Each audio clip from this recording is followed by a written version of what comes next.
नहाइयाँ धोइयाँ करने के बाद भी अंडर लेग्स और अंडर आर्म्स में से स्मेल क्यों आ रही है? इसका मतलब है कि तुम्हारी बॉडी में कोई प्रॉब्लम है, तुम शावर ठीक नहीं ले रहे हो? नो। माइल्ड सी स्मेल आना is very common, very normal. लेकिन अगर बहुत ही स्ट्रॉन्ग फिशी ओडर है, साथ में इचिंग हो रही है प्राइवेट एरिया के ऊपर, देयर इज़ इन्फेक्शन। और यूजुअली साथ में कलर डिस्चार्ज होता है, ग्रीनिश होता है या क्रीमी डिस्चार्ज होता है।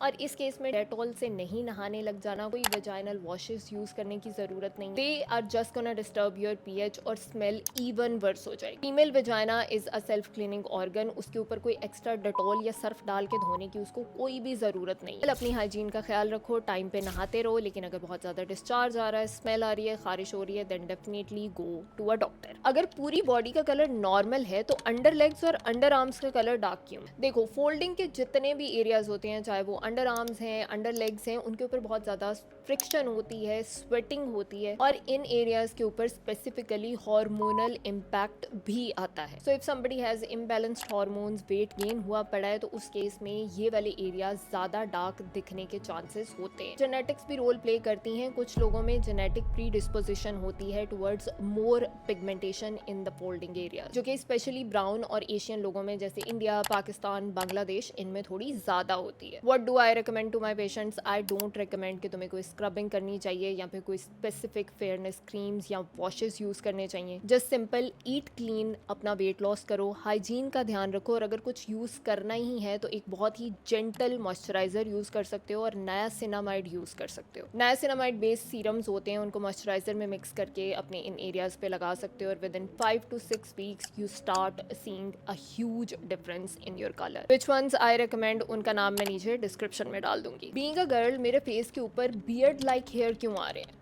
अगेन, थोड़े बहुत बाल होना, बीच फस होना is very common, very normal. किसी का भी फेस हेयरलेस नहीं होता है नेचुरली। लेकिन most common cause can be genetics. कुछ लोगों में जेनेटिकली ही थोड़े से बाल ज़्यादा आते हैं, ज़्यादा थिक होते हैं, ऑल्दो उनको कोई भी हार्मोनल इम्बैलेंस नहीं होता। The third and the most common reason जिसके लिए एज अ डॉक्टर मैं परेशान होंगी वुड बी कि अगर किसी के पीरियड्स मिस हो रहे हैं या फिर बार बार डिले हो रहे हैं, और उसके साथ उसके फेस के ऊपर अनवांटेड बाल आ रहे हैं, सर में से बाल जा रहे हैं, वेट गेन हो रहा है, नेक पे, बगलों पे, अंडर लेग्स पे हाइपर पिगमेंटेशन हो रही है, मूड चेंजेस बहुत सीवियर आ रहे हैं, तो these are very common signs and symptoms of hormonal imbalance and PCOS. This is a situation जिसमें टेस्टोस्टेरोन यानी मेल हार्मोन्स फीमेल की बॉडी के अंदर एबनॉर्मली बढ़ जाता है। Along with that insulin resistance आता है, जिसकी वजह से टर्मिनल हेयर ग्रोथ होती है। सो अगेन, सिर्फ फेशियल हेयर ग्रोथ को कंसिडरेशन में नहीं लेना है। अगर thick facial hair along with the other symptoms that I already mentioned अगर वो आ रहे हैं, definitely go to a gynaecologist और एंडोक्रिनोलॉजिस्ट और अपने हार्मोन की प्रॉपर प्रोफाइल कराओ एंड चेक करवाओ। शेव करने के बाद बम्प्स क्यों आ जाते हैं? अगर स्किन को ट्रॉमा दोगे तो रिएक्शन तो आएगा। कुछ लोगों में जेनेटिकली थोड़ी सी प्री डिस्पोजिशन होती है कि उनको केराटोसिस पिलेरिस या स्ट्रॉबेरी स्किन या बम्प्स बनने के चांसेस ज़्यादा होते हैं कंपेयर टू अदर्स, और स्पेशली अगर बाल बहुत ज़्यादा थिक हैं, इनग्रोन होने के चांसेस ज़्यादा हैं। के अंदर बैक्टीरिया घुसेगा, फॉलिकल्स इन्फ्लेम होंगे, तो पस वाले दाने भी बन सकते हैं और सिंपल खारिश वाले बम्प्स भी बन सकते हैं। या फिर जब हेयर को शेव किया जाता है तो वापस ग्रो करता है, और ग्रो करके स्किन के अंदर ही घुसने लग जाता है, जिसकी वजह से इन्फ्लेमेशन होगी और उसको सूडो फॉलिकुलाइटिस बोलते हैं। अब इस केस में करना क्या है? अगर तो बहुत ज़्यादा सीवियर कंडीशन है then you have to stop shaving, लेकिन समटाइम्स टेक्निक में भी प्रॉब्लम होती है, तो मैंने फेस रेजर के ऊपर, अंडर लेग्स के रेजर के ऊपर प्रॉपर वीडियोस बनाई हुई हैं, मेरे पेज पे मौजूद हैं, चैनल पे मौजूद हैं, जाके चेकआउट कर सकते हो। और बहुत सारे लोगों को उन्होंने हेल्प भी किया है। बहुत सारे लोगों का कोई स्पेसिफिक इशू होता ही नहीं है, उनको सिर्फ टेक्निक नहीं करनी आ रही होती। डार्क नेक, और इसके ऊपर कौन सी फेयरनेस क्रीम लगाएं? द आंसर इज कि इट्स नॉट मेल, और ये रगड़ने से नहीं उतरने वाली। यूजुअली जो नेक के साइड पे वेलवेटी डिस्कलरेशन होती है, that is called acanthosis nigricans, जो कि मोस्ट कॉमनली इंसुलिन रेजिस्टेंस और पीसीओएस के साथ एसोसिएटेड है। इसके लिए कोई भी वॉश या कोई भी सीरम, कोई भी फेयरनेस क्रीम वर्क नहीं करने वाली। लैब में जाना पड़ेगा, अपने हार्मोन्स के टेस्ट करवाने पड़ेंगे, और अगर उनमें कोई इम्बैलेंस निकलता है तो पहले उनको ठीक करना पड़ेगा।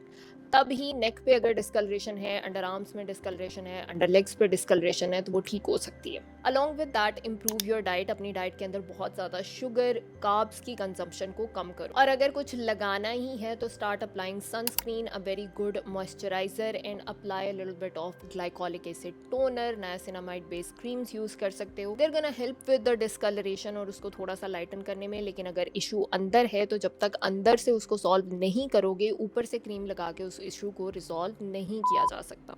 मुझे बहुत ज़्यादा स्वेटिंग होती है, सर्दी में भी मुझे स्वेटिंग होती रहती है और स्मेल आती है। Again genetics play the very big role. कुछ लोगों में जेनेटिकली स्वेट करने की टेंडेंसी थोड़ी ज़्यादा होती है कंपेयर टू अदर्स, यानी ओवर एक्टिव स्वेट ग्लैंड्स होते हैं। And there is a condition called hyperhidrosis, जिसमें हाथों में बहुत ज़्यादा पसीना आता है, सर में बहुत पसीना आता है, फेस पे बहुत पसीना आता है, अंडर आर्म्स में बहुत पसीना आता है। इसका हल क्या है? नंबर 1 हल इज के ठंडी जगह पे रहो, अवॉइड हीट। एंड नंबर 2, कुछ लोगों को आई अंडरस्टैंड कि एसी में बैठ के भी पसीना आता है, तो उस केस में सबसे पहला ब्लड टेस्ट जो मैं करवाती हूँ that is thyroid function test, because hyperthyroidism के साथ अक्सर लोगों को पामर स्वेटिंग या ओवरऑल स्वेटिंग बहुत ज्यादा हो जाती है। And number 2 is botox. Yes, कुछ लोगों को पाम्स में या पैरों के तलवों में बहुत ज्यादा स्वेटिंग होती है, तो उस केस में वहां पे उनको बोटॉक्स के इंजेक्शन दिए जाते हैं। And that is a legit approved treatment for hyperhidrosis. So I understand कि मेनी पीपल स्टिग्मेटाइज इट, लेकिन काफी काम की चीज है बोटॉक्स। नेक्स्ट क्वेश्चन हम सब ने कभी ना कभी तो गूगल किया ही होगा।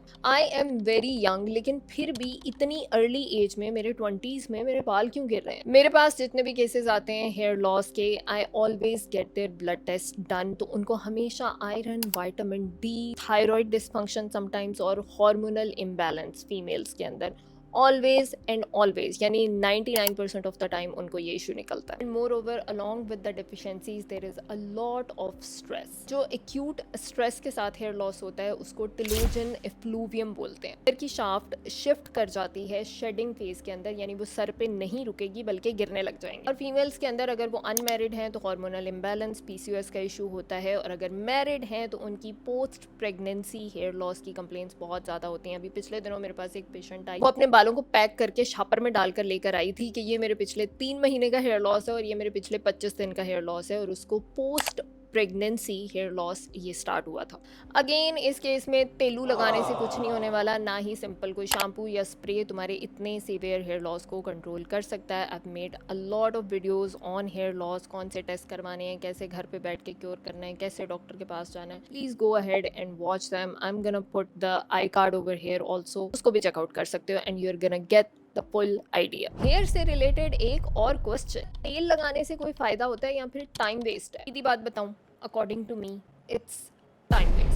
दुनिया में किसी भी स्टडी में कोई स्ट्रॉन्ग एविडेंस नहीं है कि किसी ने तेल लगा के अपने बालों का गिरना कंट्रोल कर। The best that an oil can do is improve your texture, थोड़ा सा मॉइस्चराइज्ड और हाइड्रेटेड फील दे सकता है, बट अगेन जब उसको तुम शैम्पू से वॉश कर दोगे तो वो वाली फील भी चली जाएगी। अब आई अंडरस्टैंड कि यहाँ पे बहुत से लोगों को चुल हो जाएगी कि मैंने तो गंडे और प्याज और कद्दू का तेल लगाया था तो मेरे तो बाल ठीक हो गए थे। भाई, do you, honestly just do you. Hair loss has a lot of causes, और सारी चीज़ें सिर्फ एक वन डायमेंशनल नहीं होती, उसकी मल्टीपल लेयर्स होती हैं, and you need to understand the cause and then treat it, only then you can get the results. अगर तुम एक एग्जाम्पल हो इस चीज़ की कि तेल लगा के तुम्हारे बाल गिरना कम हो गए हैं, तो there are thousands of other examples जिनके बहुत तेल और बहुत दवाइयों के बाद भी बाल गिरना कम नहीं हुए। सो एक पर्सन के कुछ भी सोचने से और उसके कुछ भी बिलीव करने से इस दुनिया में फ़र्क नहीं पड़ता है, unless it is actually proven. Thank you so much for listening to me yap, and that was my answer for hair oil supporters. But again उनके लिए भी हम इस वीडियो में कुछ ना कुछ तो रखेंगे ही। तो अगेन अगर तुम हेयर ऑयल को बहुत ज़्यादा सपोर्ट करते हो, you want to apply some hair oil, then rosemary oil, yes you can apply, but don't expect a lot from it. Next question, ये बता के मुझे 4 साल हो गए हैं लेकिन अभी तक तो मेरी बात किसी ने सुनी नहीं। मे बी इस वीडियो के थ्रू ही मैं थोड़ी सी और अवेयरनेस क्रिएट कर सकूं। क्या शेव करने से बाल मोटा आता है, ज़्यादा आता है, थिक आता है, हेयर ग्रोथ डबल हो जाती है, मुंह पे दाढ़ी आ जाएगी? नो। बाल को रेजर करने से उसकी रूट के ऊपर कैसे इफेक्ट आ सकता है, और जब तक फॉलिकल लेवल पे चेंजेस नहीं आते, ना तो बाल की ग्रोथ ज़्यादा हो सकती है, ना बाल का डायमीटर थिक हो सकता है, ना उसका नंबर ऑफ हेयर एक फॉलिकल से निकलने ज़्यादा हो सकते हैं। कुछ भी ऐसा नहीं हो सकता ऊपर कुछ भी करने से। लेकिन क्योंकि जब हम शेव करते हैं तो हेयर का टिप थोड़ा सा ब्लंट हो जाता है, कोर्स हो जाता है, और उसका टेक्सचर हमें हाथ लगाने पे डिफरेंट फील होता है, that is why we feel like कि बाल ज़्यादा आ गया है या फिर मोटा आ गया है, but it does not and it can not happen. So if you want to shave your hair और तुम्हें शेविंग सूट करती है और तुम्हें तरीके से करनी आती है, definitely you can shave your face, you can shave your body, apply a little bit of glycolic acid or urea based moisturizer. You're gonna love your skin. Next and the most important question जो कि सुन सुन के मेरे कान पक गए हैं, that is chemical free skin care. आज एक बात अपनी खोपड़ी में डाल लो, there is no such thing as chemical free, everything is chemical, you and me are chemical, even जो पानी हम पीते हैं दैट इज केमिकल, H2O उसका फॉर्मूला है। तो that bullshit that we hear कि ये केमिकल फ्री है और ये ऑर्गेनिक है और ये हर्बल है, दैट इज़ वाई ये हमारे लिए ज़्यादा बेनिफिशियल है compare to some synthetic product.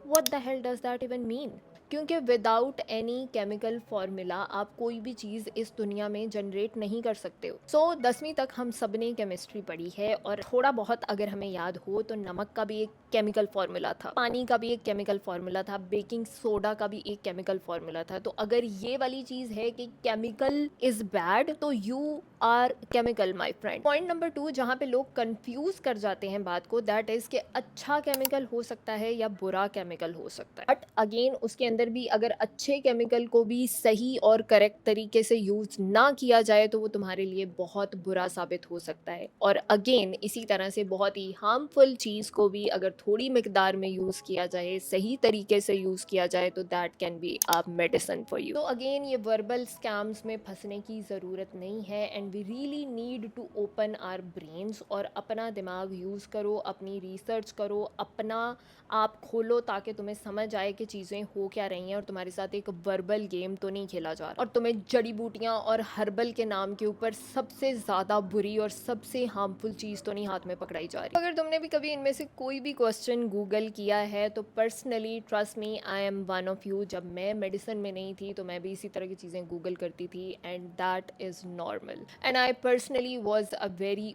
Overweight chubby child जिसको बहुत ज़्यादा डिस्कलरेशन थी, PCOS था, हार्मोनल इम्बैलेंस था and trust me I have studied and I worked on my self. और अगर मैंने कर लिया ना, मैं इस दुनिया का सबसे लेज़ी इंसान हूँ तो तुम भी कर ही सकते। Important thing as a growth mindset वाला पर्सन इज़ कि सवाल पूछते रहो, उनके प्रॉपर जवाब ढूंढते रहो और जब तुम्हें एक चीज़ का सोल्यूशन मिल जाए then be consistent and start doing it and you are gonna see the results. And I hope you liked this video. If you want a part 2 of such question answer series because I am enjoying it a lot, तो नीचे comment कर दो part 2 और मेरे channel को follow करना बिल्कुल मत भूलना because I am the Dr. Zach, the coolest doctor in Asia। और ऐसी cool, authentic और genuine information तुम्हें इंटरनेट पे और कहीं नहीं मिलने वाली मेरे अलावा।